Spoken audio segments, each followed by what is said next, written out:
exactement dans Mouzindo Koyeba s'il y a des gens qui voulaient la mort, il y a des ceux qui enfin va réussir la mission à Bango. Si c'est avéré, qu'on mette quand même la main sur eux, parce qu'on ne peut pas comprendre que le Congo a déjà perdu bon nombre de ses fils. Et puis Togi le Koufi, donc ça nous amène quand même à réfléchir. Il y a Roloba que bon, qui voulait la mort de notre frère. C'est pourquoi s'ils peuvent s'enquérir de la situation, en tout cas, Neronabiso, il est mort de quoi? Parce que déjà, la famille, ceux qui vont saisir le médecin légiste, après va déterminer cause de l'autopsie, oui, parce que déjà, on avait senti de son vivant, il le disait même que plusieurs fois il a été visité dans la résidence Naye, tout ça ainsi de suite. Bon, il a été visité et par après, bon, il on a tenté de l'empoisonner.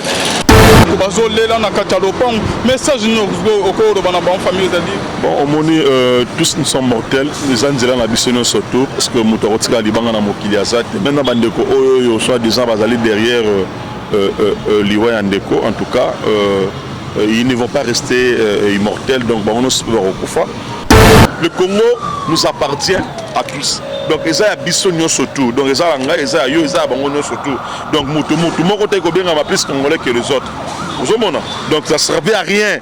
Il y a qu'à vouloir la mort de telle ou telle personne parce qu'il y a qu'à défendre la cause juste noble.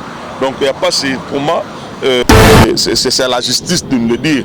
Mais pour nous voyez, en tout cas, ce sont des médecins qui peuvent nous dire qu'il est mort de quoi.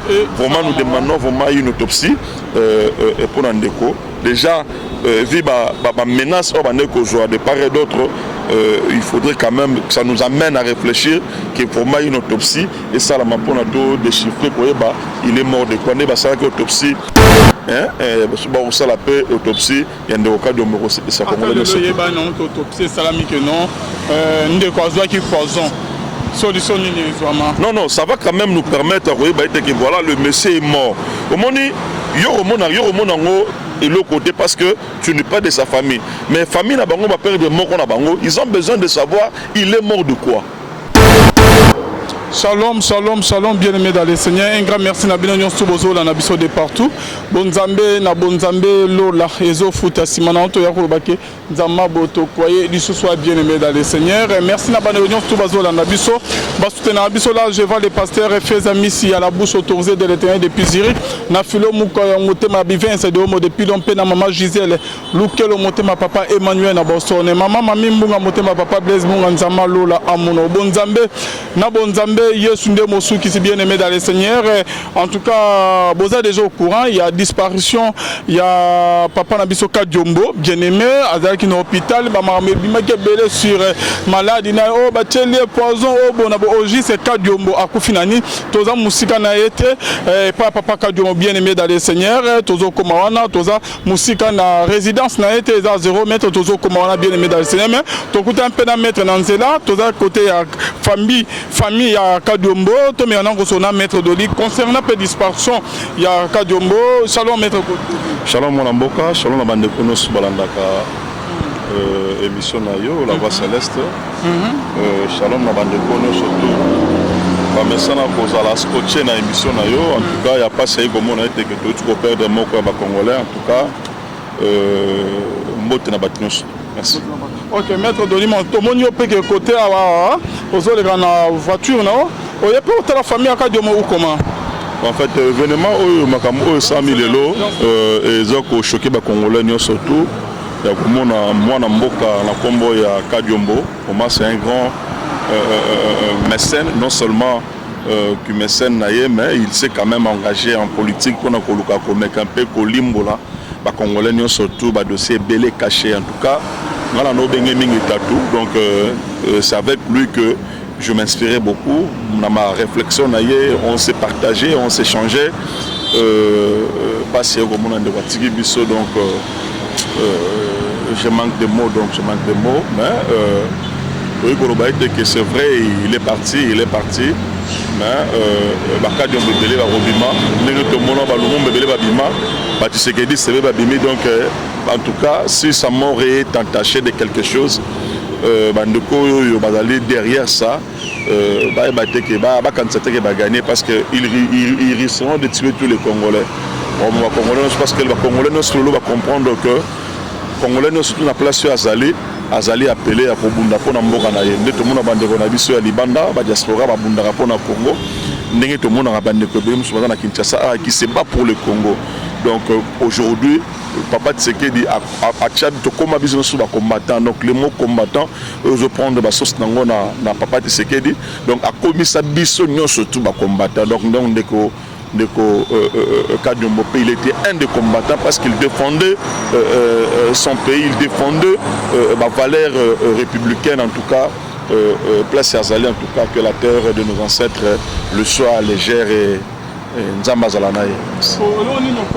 Message au na famille na famille qui babouisi ndeko na bango papa na bango tomoni na katanda ko bazolela na katalopang message au ko na bango famille zali bon omoni tous nous sommes mortels les anzela na bisono surtout parce que mutokotika libanga na mokili azat maintenant bandeko oyo soit disant bazali derrière liwa ya ndeko en tout cas ils ne vont pas rester immortels donc on va rekufa que la famille soit forte parce que déjà engagement de Kadiombo ezali sur engagement ya lutte il y a famille na la société comment il lutte ba congolais surtout donc il s'est substitué à un bon combattant pour na koluka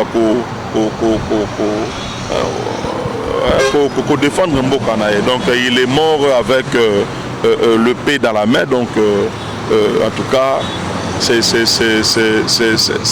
pour moi difficile le repère de Moutloko là mais que Bozali vraiment n'a pas si mingi mais vous devez être fort mingi pe na banana en tout cas votre papa ne sera jamais oublié il y a des gens qui vont mourir dans mort en abus sur le loyo le Congolais ne parlons même plus d'eux mais Ndeko Kadiombo en tout cas les années des années les gens vont continuer de parler pour lui. N'engé le tobé d'arali solo à Chebeya, n'engé tobé d'arali solo à Armatungulu, n'engé tobé d'arali solo à Ndeko Rossi Chimanga.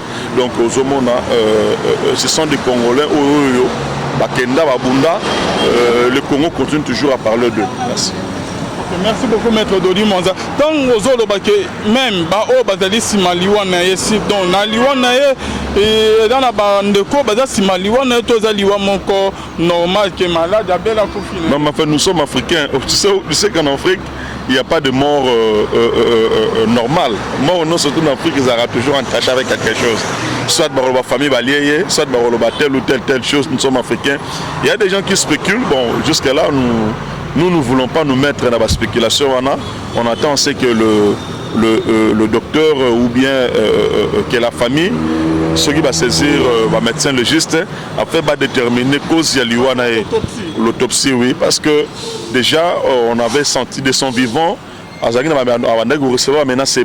le disait même que plusieurs fois il a été visité dans la résidence Naye, tout ça ainsi de suite. Bon, il a été visité et par après, bon, on a tenté de l'empoisonner et puis Togi le a Koufi. Donc ça nous amène quand même à réfléchir. Que bon, qui voulait la mort de notre frère? C'est pourquoi s'ils peuvent s'enquérir de la situation, en tout cas, Neronabiso, il est mort de quoi? Parce que déjà, il a été visité donc par bon nombre de gens. Cambriola qui est Basakajak, bon par après, c'est ça. Tu vois un peu, donc il y avait beaucoup de choses. Il faudrait quand même que un peu s'il y a des gens qui voulaient la mort, il y a des Neronabiso qui enfin va réussir une mission à Bango. Si c'est avéré, qu'on mette quand même la main sur eux, parce qu'on ne peut pas comprendre que le Congo a déjà perdu bon nombre de ses fils. Le Congo a perdu Batouné Mingi Belé et que tu continues toujours à perdre 10 fils à Congo. On a perdu déjà bon nombre de Congolais dans la guerre à l'Est. On a plus de millions de Congolais qui nous ont quittés et on continue toujours à perdre des gens. Ce n'est pas du tout normal. Donc il faudrait que la conscience est revenir dans le Congo. Le débat que nous sommes en train de lancer, c'est un débat républicain. Et c'est un débat parce que toi tu veux telle chose, il faudrait quand même le Congo nous appartient tous. Le Congo c'est un patrimoine où il y a surtout. Ce que vous avez intérêt quelconque à telle ou telle personne, mais acceptez quand même aussi la contradiction des autres. Parce que le Congo nous appartient à tous. Donc, il y a des surtout. Donc, il y a des surtout. Donc, mon côté est plus congolais que les autres. Donc, ça ne servait à rien. Il y a qu'à vouloir la mort de telle ou telle personne parce qu'il faut défendre la cause. Juste noble. Donc, il n'y a pas, pour moi, qui est de pratiques pareilles et revenir les sociétés. Aux hommes, ma pratique je fais allusion à la menace où déjà. Il a eu plusieurs fois la menace qu'il a été menacé, ainsi de suite. Bon, Nzamba Zalanaye, place Azali en tout cas, il ne sera jamais oublié. Le Congo parlera de lui. Je vous l'ai dit. Parce que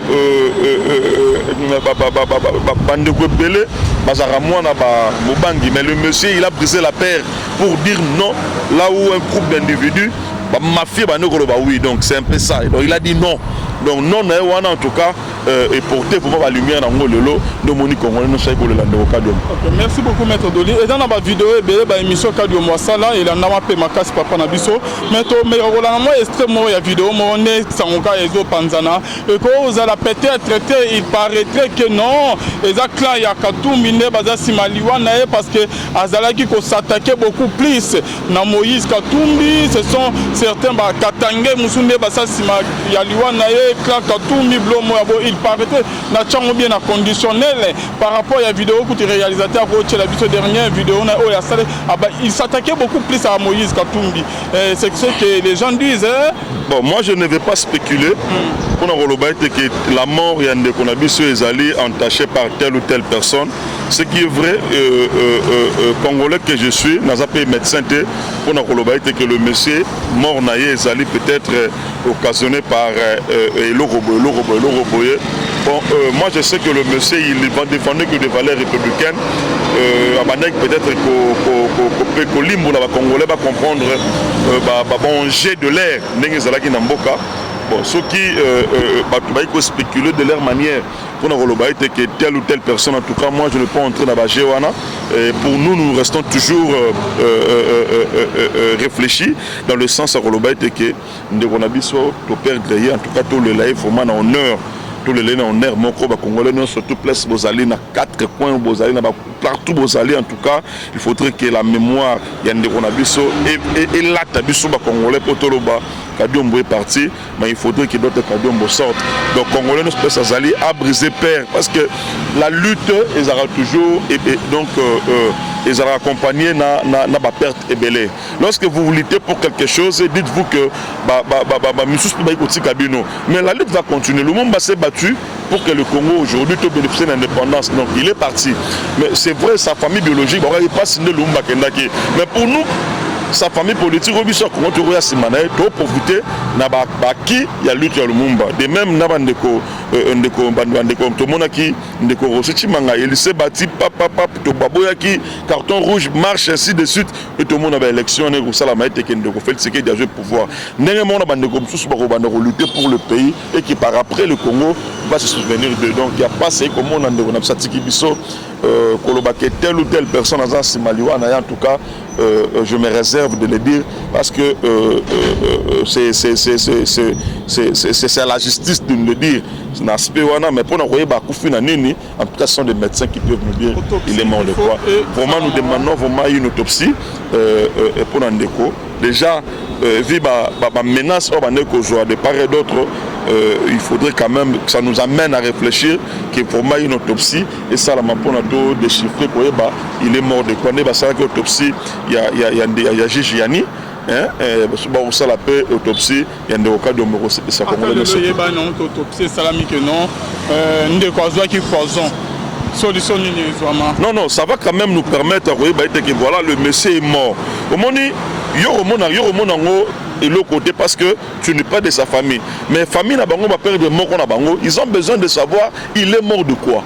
Tu vois un peu le problème. Papa Moukolba au Koufara beauté dans le Garabon. Quand il était terrassé par la maladie, pourquoi Baluka Gibaye Baté Gazo souffrir ni passer l'examen surtout? Bon, je ne suis pas de leur famille, mais seulement à mon humble avis, et aux vraiment utile à leur niveau, parce que mon l'autopsie permettra la mort à Ebisabino, na Koufine Lokoboye. Donc comme le mort Mouta Koufi à l'Obaraté, c'est l'autopsie qui va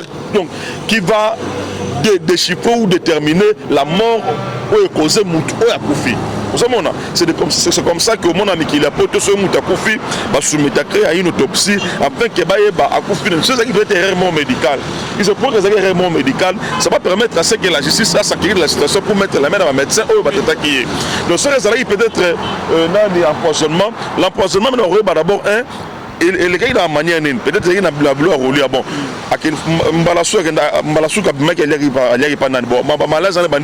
ça va permettre qui était derrière ou qui sont les gens au Baluga qui va vouloir m'en aller. C'est comme ça qu'ils vont réfléchir. Parce que l'empoisonnement, effectivement, il y a juge, l'autopsie qui n'avait pas parlé au moment du poisson. Il y a juge Yann qui m'a poisonné. La famille, il y avait une contradiction entre le résultat et puis la famille. Pour la famille, mais les gens doivent comprendre que l'empoisonnement, c'est une infraction en droit pénal congolais. En droit pénal congolais, l'empoisonnement est une infraction. Donc ceux qui ont empoisonné Moutou, ont causé mort, il y a des causes empoisonnées, il y a la peine réservée à ce stade. D'abord, nous ne connaissons pas si réellement il a été empoisonné. De deux, peut éviter peut-être si seulement s'il y avait empoisonnement, qui sont ou qui était la personne à administrer qui n'a pas produit pour que le monsieur, notre frère, a tout perdre les lots. Donc, cela nous amène à désirer, à réfléchir au monde ébisso moi. Technologies à moi on a ces macaques par rapport à Mikilia Poto au bazora basala vraiment bané moi des cryptages à koyeba maramomo et belé bon avec le temps espérons que le Congo il reprendre quand même peu avancer mon boye ya makasi auto bana peut-être ko limbo la to koyeba ba mort et belé tout ba mort naturel mais peut-être ba mort on a déjà occasionné par telle substance. OK, merci beaucoup maître Dodi Mwanza. Aussi si solo ya Kadiomo on peut déjà message na yo parce que mayema talimbo ka maître Dodi situation en mode kezande. Bon le Congo aujourd'hui maintenant se ressemble beaucoup kende malamu avec notre président Félix Tshisekedi Antoine et puis na ba ministre na biso Awario en tout cas ya baza kobunda tongo medi pourquoi pour que ba Congolais va retrouver l'image na bango datant mais aussi l'actualité zali mingi la loi Tchani auto bien loi pour le Congolais. Donc cette loi depuis le jour où Ndeko Tchani a tchakango a mettre en exergue tout Congolais apportant on a ratamouté manaïdo. Tous nous portons cette loi là avec espoir que loi ne vole pas dans l'Assemblée nationale à Bissau. L'Assemblée nationale avant que comment son action ya loi tozona muké concernant toujours disparition ya Kadiomo maître Dodi Mwanza. C'est comme si tu allais constater bah on tout bazo défendre Fati baza pour mokonzi ya mboka bazo dénoncer ba makambo ya mabe bazo teleme makambo ya mabe et pas ba oyo bazo linga mboka kene liboso te.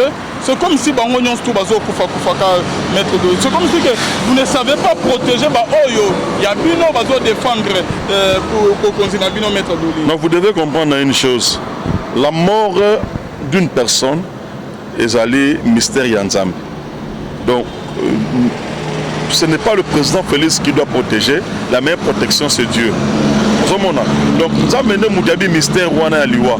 Donc tout nous avons bêté mais bateau kufa wepona nini. Yende mtoro sabino bateau kufa pona wepona. Donc na aspect wana en tout cas na réflexion wana ne collez pas cela avec Nangam Tsopenengeni mort et bis nostro kufa ne de so no boyo ke ne pena ndako zongi bi babete ni solo mais de Calvin Mosagene mission à société ils en ont normal et tout le monde maman chaque fois il minu papa adaye donc c'est tout à fait normal la mort peut revenir même maintenant na mutuka no tambo la mutuka ne tsinga pena la mutuka na peut connaître que c'est un accident je ne dis pas que ça va se faire pour ça la mabongote mais c'est tout à fait normal ce qui nous a ba ke koleka na nzela voilà tu passeras par cette voie là donc ils en ont noté que le président Félix Tshisekedi c'est notre président mais c'est un humain donc il n'est pas Dieu seul Dieu n'est moto azana mystère ya liwa roye bateke bande kondeko au journée ko ki fatika biso ndeko au bo journée zana ko rater c'est un peu ça.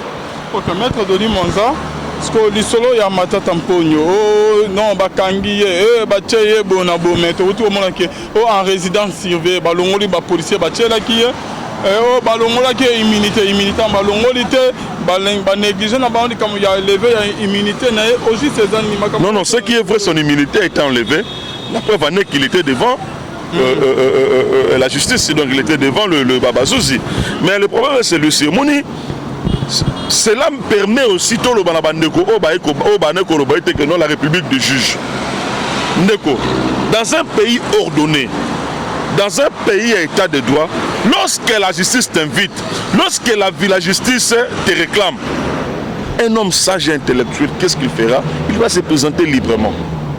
Mais on te tourne à ce que la justice peut t'inviter pour tirer une information sur un cas tel. Mais il ne faut pas passer par eux. Mais pourquoi la justice est questionnée? Mais maintenant, il est innocent. Non, il y a d'abord un. J'aimerais que la gymnastique et Salamina de ces organisations, elles ont la même gymnastique que Salamana dossier et Boukangalonge. C'est ça la question que je suis en train de me poser. Il avait peur de quoi? Si seulement si, il n'était pour rien. Aujourd'hui, Babengissi et Bassambissi, justice, on a d'abord pour la justice c'est pour tout le monde. Ce qui justice est interpellé, parce qu'il peut y avoir une dénonciation et quelconque sur la personne telle. Mais justice pose une information pour que tu étais dans les bains ou pas. Il doit t'interpeller. Il vient d'abord expliquer Bissolo Rosa Nengenim. N'est-ce expliquer Bayoki. Bon, mais ça bon. Au lieu qu'il ne peut-être dans ça on peut même tout en nous.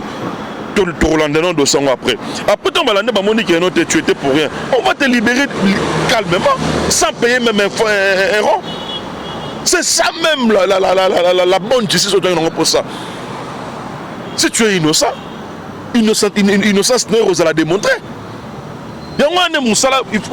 il faut justice interpeller Rabatouboé pour que puisse absorber Moussala biso avocat dans Moussala OK pena client peut OK pena client boy client peut pas ma solo si les azongi na parler ma solo vide peut c'est avocat moi mutata nae bien affilé donc il faudrait que Batouba na quoi sa culture ya robana ko se présenter na justice on l'air OK ma justice pour justice ba ki marangote justice et qui mango jamais ça sera collé à toi.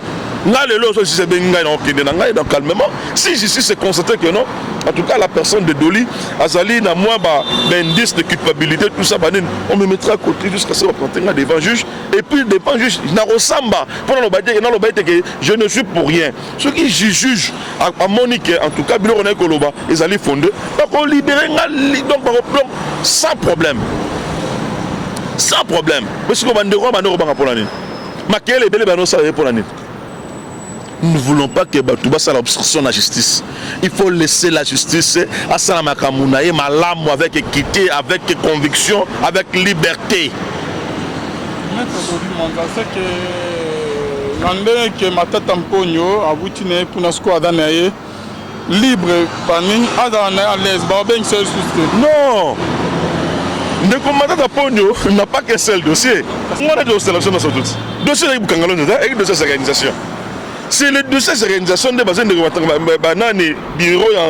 Sénat et Nimai Kolongola, immunité. Mais tout c'est la paix que bureau à Sénat et c'est réuni pour le dossier de Kangalonge quand tout à la paix qui a Rozonga. Non. Vous serez les premiers pour dire que la justice est violée. il faudrait que la procédure soit respectée. Parce qu'il a été la requête déposée par le procureur près la Cour constitutionnelle, et qui requête aux domaines précis, dossier précis à ces organisations, le procureur ne peut pas outrepasser. Il ne peut pas aller au-delà de ce que lui-même l'avait demandé. Or, il faudrait maintenant à ce stade que le procureur formule encore une autre demande pour un dossier afin que le bureau se réunisse total. Parce que nous voulons, même pas un frère congolais et disparaître dans la nature. Même pas 50 francs. Nous surtout, on a des photos qui a fait quoi, qui a fait. Si ce n'est pas de Romatata dans le dossier de cette organisation, c'est quelqu'un d'autre qu'on a mis la main. Dans le dossier de Bukangalo, si ça ne sera pas lui, ça sera quelqu'un d'autre. Parce que il faut ezonga. Merci beaucoup, Maître Dodi Monza. Est-ce que l'isolo, il y a Alexis Tamouy Mwamba, Abimimbo Kande, jusqu'à présent porté disparu? Non, de quoi Alexis, Abima qui c'est un sénateur. Abima qui a j'espère qu'il a eu pour la besoin. Il est parti, bon, la procédure était, qui encore nous déclenché à son égard, mais la procédure maintenant est comme déclenchée dans un moment où il est Abima qui moque. Bon, il est allé pour les raisons médicales, pour Namaramo est allé en santé. J'espère qu'il va rentrer. Et en rentrant ici, le dossier Belé allé concerné, en tout cas, il va répondre. Dans la République, il y a un intouchable. Et ça, c'est qu'il y a un français na français Mikolo. Autant de volonté, na cravate qui est na makala kuna français.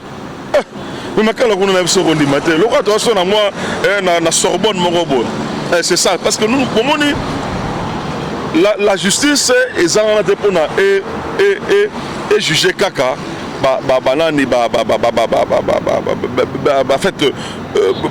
Paisible citoyen ou bien individu représenter le remonté. Les vrais criminels, ce sont ce sont les vrais criminels. Parce que yo yibi 1 million. 1 million, il y a 80 millions de Congolais. Oyo yibi. Donc, il fallait donc c'est comme ça. Ce sont des vrais criminels. Des gens là, bénéficier de la liberté, libre de tout mouvement. Il faudrait qu'il va mettre la main sur eux. C'est ce qui s'est fait. Pour qu'il va répondre valablement dans la justice. Aujourd'hui, en tout cas, coup de chapeau dans le système, parce que les criminels d'hier, le justice comme nous savons, on a pas ça. Ok, on a pas ça, mais jusqu'à présent, justice n'a pas pour le général John Numbité, jusqu'à présent, introuvable. Non, mais quand même, c'est un fugitif. Akimi Bossa Skonin, c'est un fugitif. Il y a un mandat contre lui. La preuve en est que tout le monde qui a un niveau Katanga, une perquisition, un domicile. C'est un fugitif sur Kimi Sigo.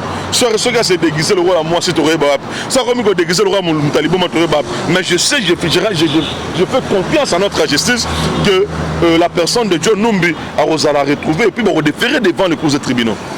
Ok, merci beaucoup, Maître Dodi Monza. L'Isolosco, il y a loi, il y a Congolite, Noël Tchani, Maître Dodi, et ça, député, nous bazali côté pour Moïse Katumbi, la Mouka, à Télémélian, côté au P. Kabila, Télémélian, Moïse Katumbi, à Télémélian, au Juste Soukanden, dans la Nagi P. Fachi, le bic, il y a Zali derrière, là où on a été, il y a Noël Tchanibo Soukanden.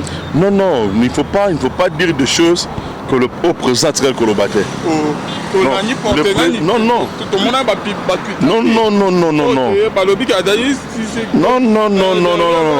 Ne mettez pas le président dans ma cambouana. Le président. Est-ce que détruit Mboko et Daba Oyo Badali, Bakongo de paix et de Méolanda qui ont été. Ne mettez pas le président Namarambo étalé dans la réflexion moroboye à un Congolais. Il faut réfléchir de telle manière. Président Banako Simixé dans Makamouana. Ne réduisez pas notre président Marambouana. La loi Tchani, c'est une exclamation d'un Congolais.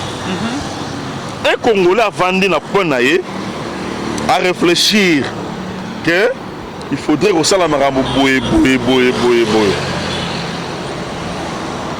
bato ba monique loi wana ils ont dérangé bango. C'est des bons droits. C'est des bons. Pourquoi faut déranger bango maître? En tout cas, c'est la question qu'il faut leur poser. C'est la question qu'il faut leur poser. Mais pour ce qui me concerne, moi je suis favorable à cette loi. Parce que nous devons quand même verrouiller le poste clé de la nation. Et puis, il y a la confusion. Cette loi est congolais. Si tu es congolais de père, tu es congolais de père. Mais seulement cette loi est écarté par Missous na course il y a élection. Papa, la lobby, est-ce que vraiment ah maître Dolima, il a pour écarter par Missous na élection. Non mais en fait, est-ce que tous nous sommes appelés à être président de la République? Non. Non, il y aura un expliquer d'abord. Tu peux bien servir ce pays sans pour autant être président de la République. Neko Chebeya, il a servi ce pays. Paix à son âme. Il n'était pas président de la République. Bandekebele au servant Mboko qui est le Congo, ils n'ont jamais été président de la République. Non, il ne faudrait pas que les gens disent au Congo, la course de la présidence, c'est n'importe qui devait aller. Non. Il y a toujours eu, moi, moi protection, mon robot. Ce n'est pas enfin au monde à la présidence de la République pour nous poster $100 000. Ce n'est pas en vain pour que tu sois président de la République. Il y a des préalables. N'empêche que Baba qui s'appelle doit renforcer cette loi-là pour que l'opportunisme était. Nous sommes le Rwanda, c'est un Moro qui est le Congo. John James Kabarebe. Il a été chef d'état-major dans le Congo. Mais un officier rwandais. Aujourd'hui, qu'est-ce que le Congo est en train de connaître? On a connu des difficultés pour nous asseoir armés au lelo. Toi, nous sommes quand même œuvre ça, est de Kuna. Étranger, mais aux Anabolino Yamboka. Non, il y aura un expliqué d'abord. Dans le lobby, le Congo, on accepte tout le monde. Le Congo, tu bengani batouté. Mais tu peux servir ce pays qui est le Congo. Et si il faut faire un poste tel que Wana. Bon, ce que vous avez président, vous êtes étranger, mais vous avez président Mabé Zawad.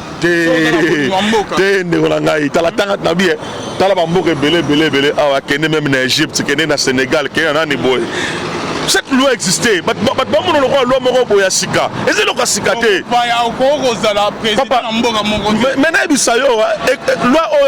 Existait depuis Kala.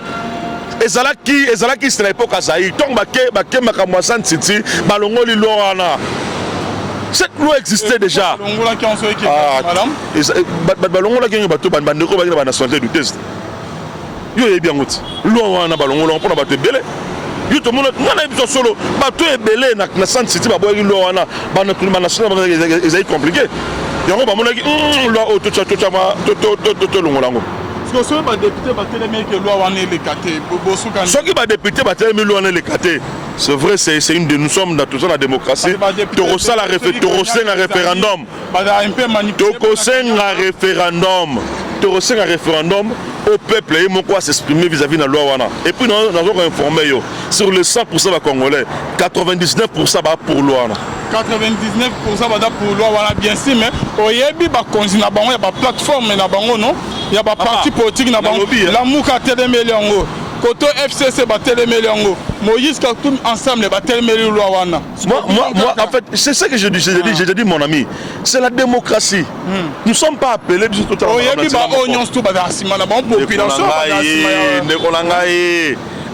Toi, tu penses que Moutouazan à la Mouka, on ne se fait pas le Nibango? Oh papa, si tu as une partie de l'étambolara, tu as une étambolara, il ne suffit pas mon seule déclaration pour dire que nous sommes contre tel. Il y en a qui ne pour l'autre. Alors, plus de la moitié des députés pour loin les cas.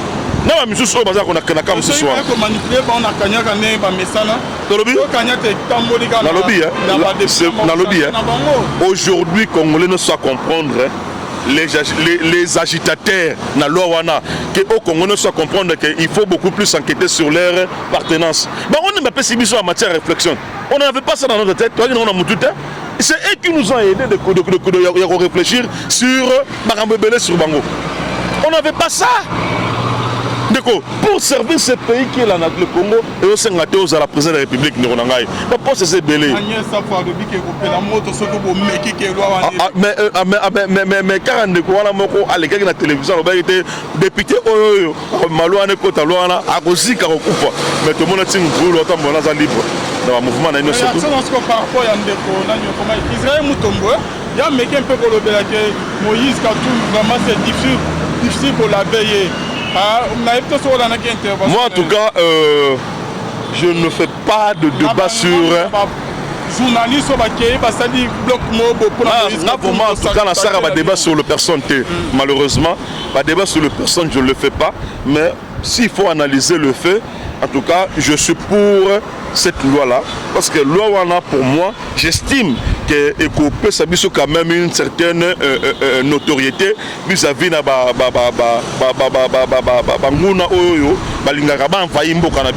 cette loi peut quand même une certaine valeur parce que Congo qui poubelle et comme qui pollueux, n'importe qui pouvait entrer faire n'importe quoi.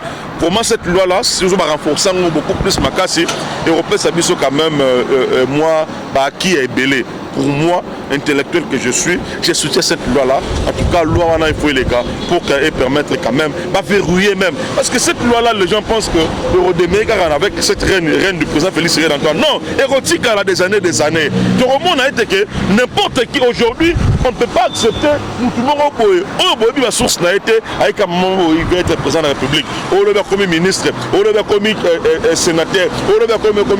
Non, ça va permettre à ce que quand même, non, des messieurs issus. Il mérite d'être là parce que. C'est de ça que nous voulons. C'est pas que pour écarter ma mission, on va écarter qui? On va écarter Nani Yomoni, sondage donc le président Félix Tshisekedi d'Antoine, c'est la personnalité la plus influente de la population actuellement Moutaleki Azate. Il veut écarter qui? Félix Tshisekedi a sali campagne Koto, bango ba na bloc na bango moko. Koto yo Kabila na batunaye. Koto abattre bango. Ce que arobanga sunan. Baza déjà amieté. Ba quand il fungami la moka 1, la moka 2, la moka 3, la moka 4. Félix Tshisekedi abanga sunan. Tant on va ensemble roquer, de boto ma pendant na ko Félix Tshisekedi d'Antoine. Merci Maître Dolimo, c'est la fin de notre émission. Malobano, message Yasuka Nabayimbo Rabalanda. En tout cas, message Yasuka Nabayimbo, nous surtout, qui passe dans l'Iwa, on a pu accueillir en tout cas, pas garder toujours le moment où malam vis-à-vis naïe. C'est ça, les chemin, la bise surtout. La mort nous est inévitable, donc pour les campus, c'est là où surtout garder toujours sérénité na biso et puis je soutiens vraiment la loi Tiani en tout cas dans la député. J'aimerais que ma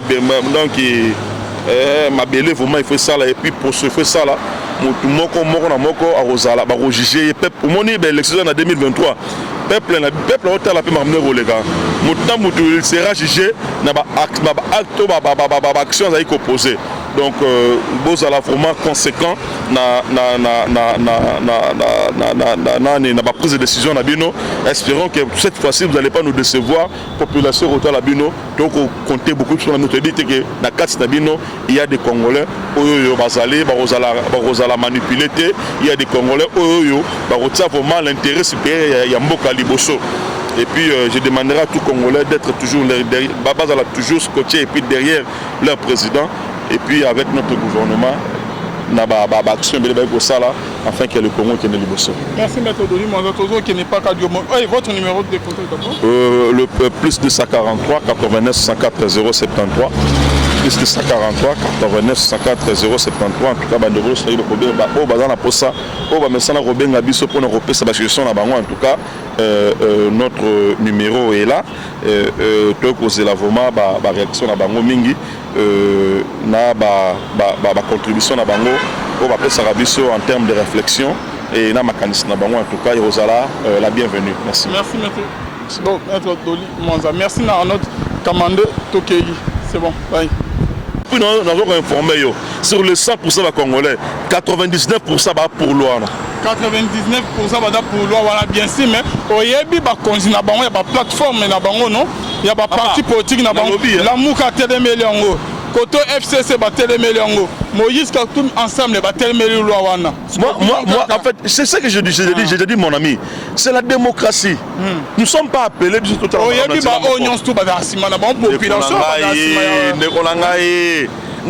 Toi, tu penses que Mounchouazan à la Mouka, on ne se fait pas le Lobaye, on dit Bango. Oh, papa, c'est quand il y a partir sur le Tambolara, tu as eu un Tambolara, qui est assez. Il ne suffit pas mon seule déclaration pour dire que nous sommes contre tel. Il y en a qui ne pour l'autre. Alors, plus de la moitié des députés pour loin les cas. Non, mais je suis sûr qu'on a comme ce soir.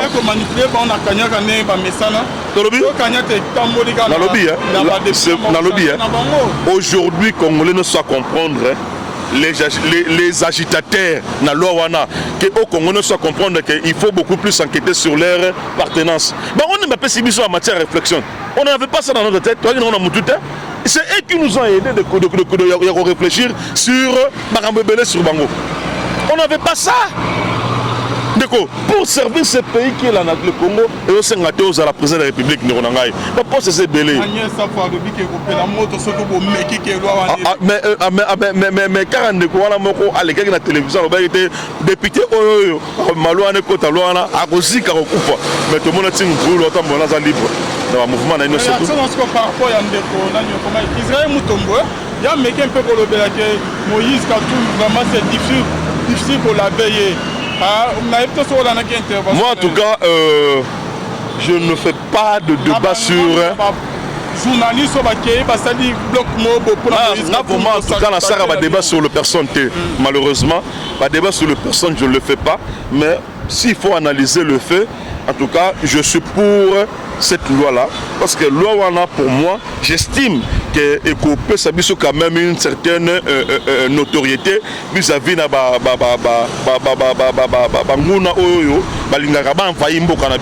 cette loi peut quand même une certaine valeur parce que Congo qui poubelle et comme qui pollueux, n'importe qui pouvait entrer faire n'importe quoi. Pour moi, cette loi-là, si je renforce beaucoup plus ma casse, Européen s'habille quand même, moi, qui est belé. Pour moi, intellectuel que je suis, j'ai soutenu cette loi-là. En tout cas, loi, il faut les gars, pour qu'elle permette quand même, verrouiller même. Parce que cette loi-là, les gens pensent que le redémé, avec cette reine du président Félix Antoine. Non, érotique, elle a des années. Tout le monde a été que n'importe qui aujourd'hui, on ne peut pas accepter tout le monde. La source n'a été avec un moment où il va être président de la République. Ou le comme ministre, ou le comme sénateur, ou le comme. Non, ça va permettre à ce que quand même, non, des messieurs ici, il mérite d'être là parce que. C'est de ça que nous voulons. C'est pas que pour écarter ma mission, on va écarter qui?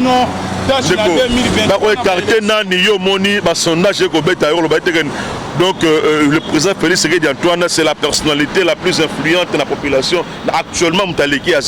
Il va écarter qui? Félix Antoine campagne Koto, Bango na bloc na Bango Moko, Koto yo Kabila na Batunaye, Koto abattre Bango, ce que Arobanga Sunan.